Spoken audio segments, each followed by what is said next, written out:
昔からある鏡のルームミラーとは比べ物にならない圧倒的な高放視界。上位モデルにしかなかった機能が手が届く価格帯で使えるようになった最新のミラー型ドラレコが MAX WIN から新たに登場しましたので、果たして最新のコスパ最強モデルがどれほどの実力なのか実際に走りながらレビューします。ということで、こちらが新たに発売になった MAX WIN の最新モデル MDR-G1011。最上位モデルの機能をお手頃価格で搭載するために箱はかなりシンプル。早速中身を開封すると、紙の取扱説明書は入ってなくて、スマホで QR コードを読めてる無駄を省いたパッケージ。スマホで QR を読み込むと説明書が出てきて、拡大しても綺麗なままなので、取り付けの時にも片手で見やすく、出先で使い方がわからなければすぐにスマホで説明書を読めるのが意外と便利。そしてこれがミラー型ドラレコ本体から1本だけケーブルが伸びてて、あとは全体的にプラスチック。本体上側にマイクロ SD カードスロット、32GB の SD が初めから内蔵。そして本体下側に物理ボタンが3つと周囲の明るさを測るセンサーが1つ。これだけなのでかなりシンプル。そしてこちらが前後カメラ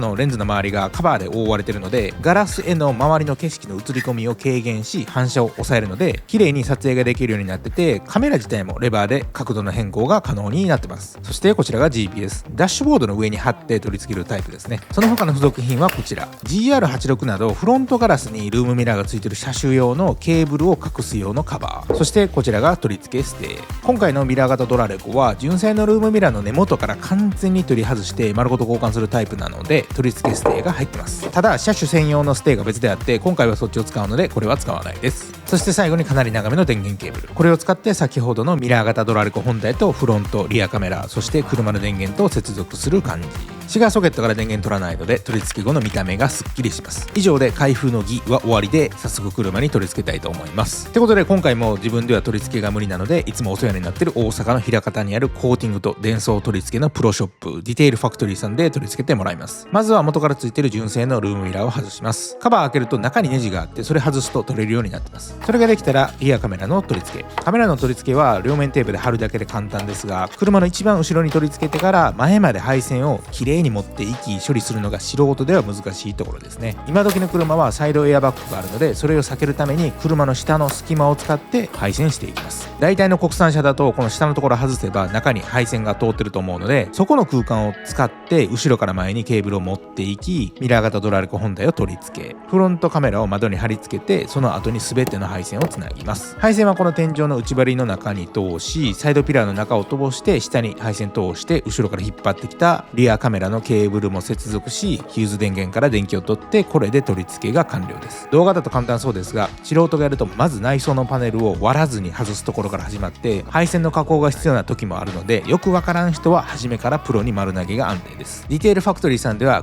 夜に車を預けて、その日は台車で帰って翌日に引き取りって感じで、無駄に数時間待つ必要ないのがいいところです。予約のやり取りや質問も全部 LINE でできるので、概要欄に情報を置いておきます。それでは取り付けも終わりましたので、早速どんな感じか見ていきたいと思います。これが取り付け後の見た目。配線もちょうどこの根元のステーに隠れる感じで、これまでのミラー型ドラレコの最大の欠点、後付け感丸出しがないのでいい感じですね。知らない人が見たらメーカーオプションと思うレベルの見た目だと思います。それでは早速エンジンつけて電源つけてみます。こんな感じでエンジンかかるとすぐに起動します。後ろに映ってる映像は上下のレバーで物理的に画角の調整できるし、設定画面からでもある程度は調整可能。そしてこれが走ってる時のデジタルミラーの見え方、どうでしょうか。僕は定期的にミラー型ドラレコのレビュー動画を作っていて、いろいろなメーカーのものを見てまして、MAX WIN さんの最上位モデルも昔に使ってましたが、今回のはそれと同じくらい綺麗だと思います。色のコントラストも十分綺麗で、昼間実際に運転していて特に見えにくいと感じたことはないです。しかもリアカメラは上位モデルに多い 60fps で撮影されているので、ほぼ肉眼に近い滑らかな映像です。大体のデジタルミラーは 30fps といって、1秒間に30枚の写真を撮ってパラパラ漫画のように表示することで動画にしてるんですが、これは倍の情報量なのでその分滑らかです。またこれまでのように鏡のルームミラーの上からゴムバンドで固定して使うタイプでないので、サーキット行ってまあまあ無茶な運転して横 G がかかったんですが、角度そのままでミラーが動くこともなかったです。これが上からゴムバンドでカプセルタイプだったら重くなる分、間違いなく横 G でミラーの角度変わってたと思思いますが、これは丸ごと交換タイプなので安心して使っていただきます。日中で使ってると気になるモニターが暗いせいでモニターに周りの景色が反射して見えにくい問題も、自動的に画面の明るさを変えてくれる機能のおかげで反射して昼間に見えにくい問題もなかったので普通に見やすかったです。そしてこれが夜の映像、どうでしょうか。 60fps だとモニターの映像が 30fps に比べて暗くなることが多いんですが、今回のモデルは全然明るく撮影できてますね。ただ僕が使ったアクションカメラが原因なのか若干光がぼやけてる感じに見えますよね。 iPhone で撮影したのがこれなんですけど、見てわかるように夜でも普通に綺麗です。綺麗すぎて普通に後ろの車を運転してる人の表情までがっつり見えるレベルです。また前後カメラともにソニーのセンサー、フロントが IMX307、リアが IMX462 を内蔵し、さらに HDR、WDR という明るさを抑えて綺麗に撮影できる機能がカメラに搭載されているおかげで、肉眼で見ると眩しすぎる後ろの車のヘッドライトの光もカメラを通してモニターに表示するので、全く眩しくなく後方視界を確保できます。もし後ろの車がハイビームでも全然余裕なのがデジタルミラーの強み。またデジタル映像のため肉眼で見るよりも機械的に明るく見えるので夜も快適に運転できます。たださすがに周りが真っ暗なところだと機械的に明るさを上げるせいでモニター映像がザラザラした感じになりますが、こちらのモニターは 10.88 インチの IPS 液晶になっているおかげでモニターで見る分にはそこまで気にならないかなと思います。この暗いところで映像がザラザラになるのはソニーの 3,40 万円するカメラでも普通に出るので仕方ないところです。これ取り付けてから1ヶ月ぐらい公道でもサーキットでも試しましたが、サイドミラーの視覚で見えないところまで全部ルームミラー単品で後方の確認ができるようになったので、かなり運転が快適になりましたね。なのでデジタルミラーとしては MaxWin がこれまでに発売してきた最上位モデルと同じレベルでかなり見やすかったので微妙だなと思ったところはないですね。それでは次にドラレコの映像を見てみます。こちらが昼の映像、どうでしょうか。